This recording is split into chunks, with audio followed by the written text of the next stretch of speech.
పశ్చిమ గోదావరి జిల్లా భీమవరం మండలం చినామిరంలో నూతనంగా నిర్మించిన జ్ఞానబిందు సంధ్యా గురుకులంను కేంద్ర సహాయ మంత్రి భూపతిరాజు శ్రీనివాస్ వర్మ ప్రారంభించారు.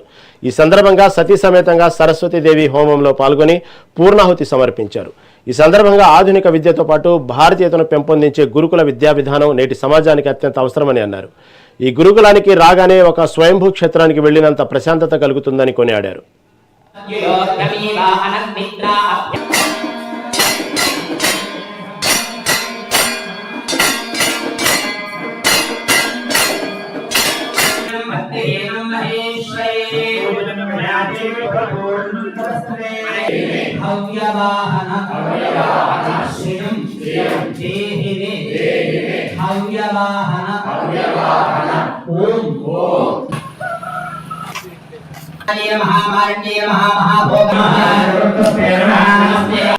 అమ్మవారి శక్తి ఎంత గొప్పది అంటే ఎటువంటి కాలాల కోసం ఎటువంటి దాతలను కూడా స్వయంగా కలిసి అడగకుండా 14 నెలల పాటు కేవలం ద్రవపదార్థాలు మాత్రమే తీసుకుని ఒక రకమైనటువంటి దీక్ష కారణంగా సంకల్పం గొప్పదైతే ఎవరు సహకరించినా సహకరించకపోయినా ఏదైతే అమ్మవారు ఈశ్వరుడు కారణంగా ముందుకు వెళ్ళిపోతాయనేటువంటి విషయానికి ఈవేళ నిదర్శనం ఇది.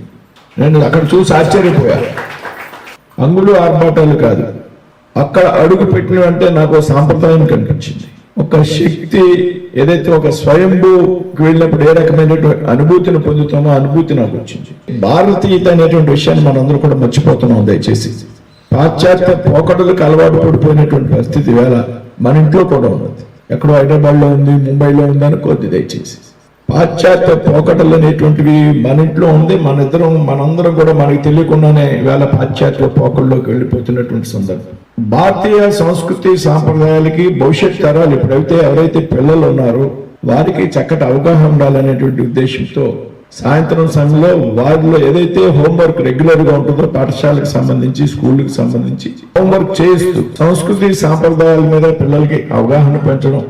లేకపోతే అమ్మవారి శక్తి ఎంత గొప్పది అంటే ఎటువంటి కాలాల కోసం ఎటువంటి దాతలను కూడా స్వయంగా కలిసి అడగకుండా 14 నెలల పాటు కేవలం ద్రవపదార్థాలు మాత్రమే తీసుకుని ఒక రకమైనటువంటి దీక్ష కారణంగా సంకల్పం గొప్పదైతే ఎవరు సహకరించినా సహకరించకపోయినా